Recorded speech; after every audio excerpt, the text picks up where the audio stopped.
Hi there, I'm Ken Lammers. Welcome to Minor League Matters. And this week we're doing another logo showdown type of thing. And this week it's soccer because soccer is getting ready to start. And every time I turn on my computer, there's something new about soccer. Soccer here, soccer there. Obviously, the Mexican League is already playing.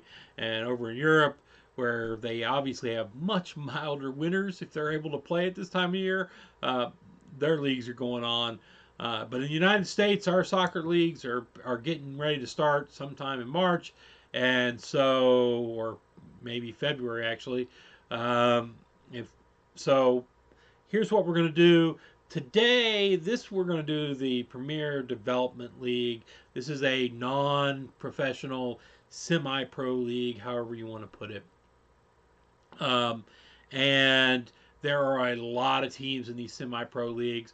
So the first step was me just kind of going through and saying and making a culling of all the ones and picking about 15 that I thought were good, right? Or that caught my eye, not necessarily good. And I'm going to throw those up for you all, and we're going to see what's the best logo in the PDL. And with that, let's get cracking.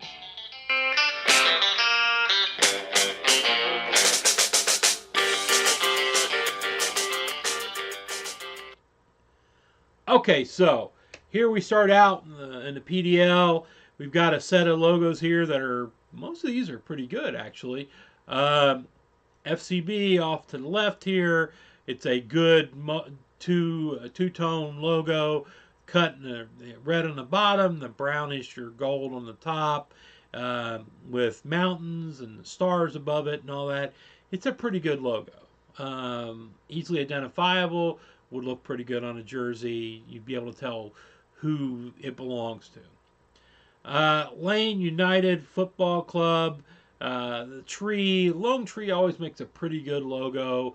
And everybody's got a reason that it's this tree or that tree or whatever. And I'm assuming the wavy lines below it are rivers. Uh, so that's it's a decent logo, and the red and the white and I assume black make a pretty decent logo color scheme. The Lakeland Tropics. I'm not a huge fan of this color scheme, or I wouldn't be, but it works here for some reason. I don't know why. The down at the bottom with the soccer ball and the palm tree that looks like it's supposed to be a T, I guess standing for tropics. I like the split color scheme with the white on the top and the kind of blue on the bottom and the wavy line between them. Uh, it's a pretty decent logo for what it is. The Fresno Fuego Football Club.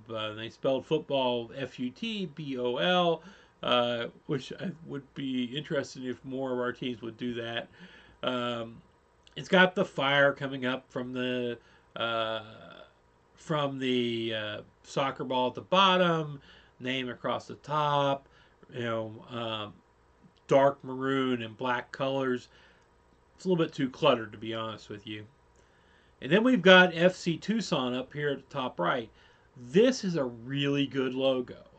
It's got, a unique shape. I've not seen anybody else use that shape in soccer. Um, it has a good color scheme. I mean, it's not super bold and bright, but it's got a good color scheme to it. And with the kind of reddish and brown at the bottom and up the top, the bluer kind of maybe light turquoise color. It's a pretty cool logo, and I think out of all these, that's the one that impresses me the most, and is going to be the one off of this page. Now we come to this, and the one that catches my eye first here is the Mutiny from Myrtle Beach. It looks like some sort of supervillain from a comic book. Um, it is really kind of eye-catching, red, black, white color scheme. That's pretty decent. Kind of a bold name is Mutiny. But I got to tell you, the guy, the skull with the soccer ball on top of his head, uh, is a little bit creepy, to be honest with you. Uh, SFCFC, too many letters, but okay. San Francisco City FC, good color scheme with the bold yellow and the red or maroon. However, the rest of it's just too cluttered. It just doesn't really do all that well. Seacoast United, I like this logo. I kind of like the color scheme. Um, the Phantoms, they're called the Phantoms, which I like the name. It's all pretty cool there. The bridge across the water and all that. The fatal flaw here is you don't see it with this because it's on a black background. But if it's on anything lighter than a black background, the U and the D just kind of fade into it. They're gone. So you get the Seacoast Night Phantom, which that's not a terrible name either, but it just kind of it's a flaw in the execution of that logo. And then we get the Brazos Valley Cavalry. Cavalry sword across the back, and it kind of on the traditional cross and the X is the name of the cavalry.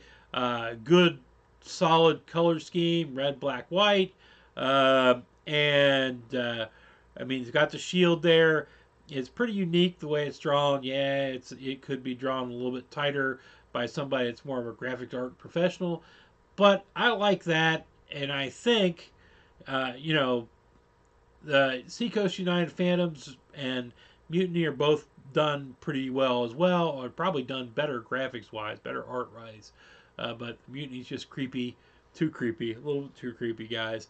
And Seacoast United has some problems with its color scheme.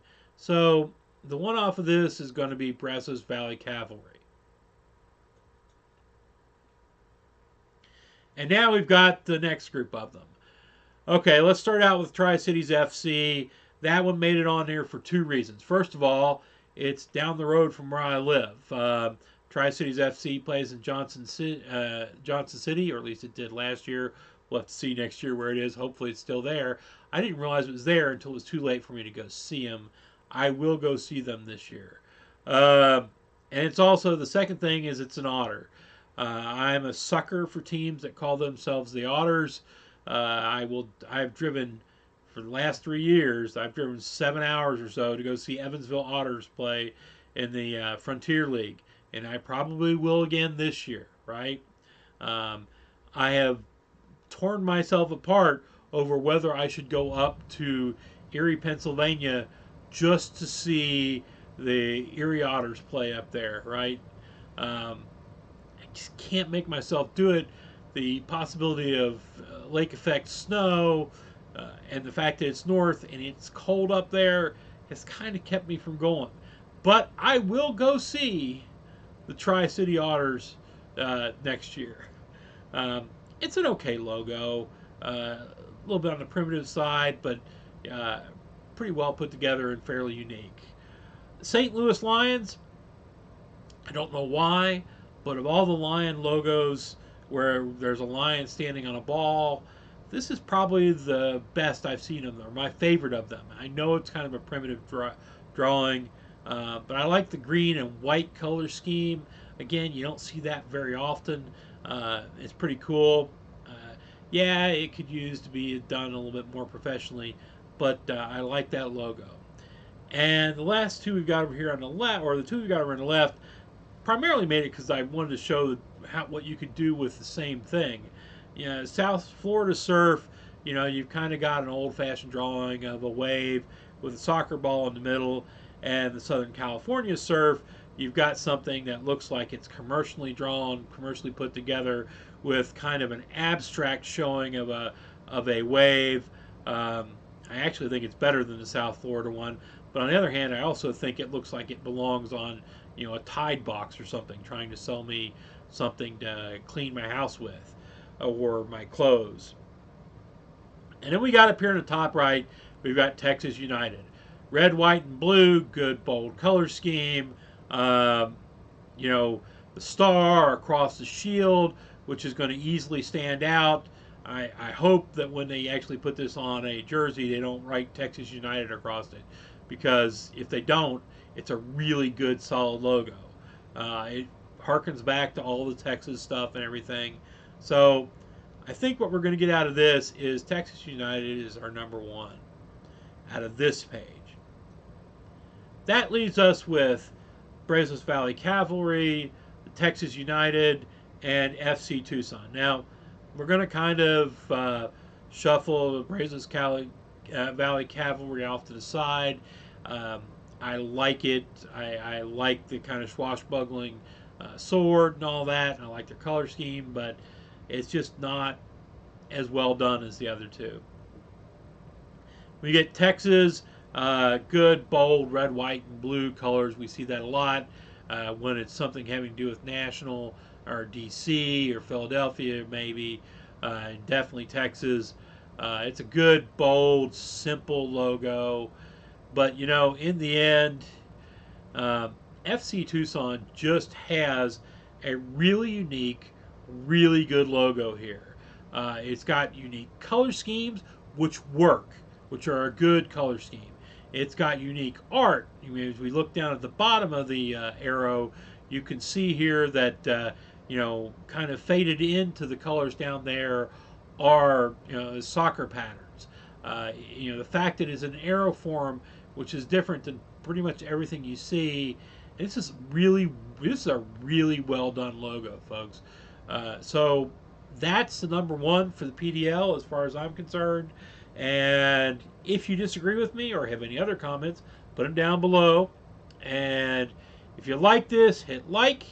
If you like everything you're seeing around here, hit subscribe and then watch everything 9 million times, because that's about the only way I'm ever going to make money off this channel. I'm not doing this for money, folks. And I just have one bit of advice for you. Go watch some minor league sports. See you tomorrow.